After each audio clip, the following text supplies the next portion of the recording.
ॐ गणेशाय नमः। ॐ सुमुखाय नमः। ॐ गणाधीशाय नमः। ॐ उमापुत्राय नमः।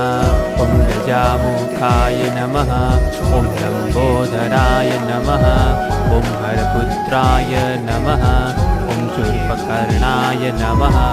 ॐ वक्रतुण्डाय नमः। ॐ दुहाद्रुजाय नमः। ॐ एकदन्ताय नमः। ॐ हिरम्बाय नमः। ॐ चतुर्होत्रे नमः। ॐ सर्वेश्वराय नमः। ॐ वीक्ताय नमः। ॐ हेमतुण्डाय नमः। ॐ विनायकाय नमः। ॐ कपिलाय नमः। ॐ वटवे नमः। ॐ बालचन्द्राय नमः। ॐ सुराग्रजाय नमः।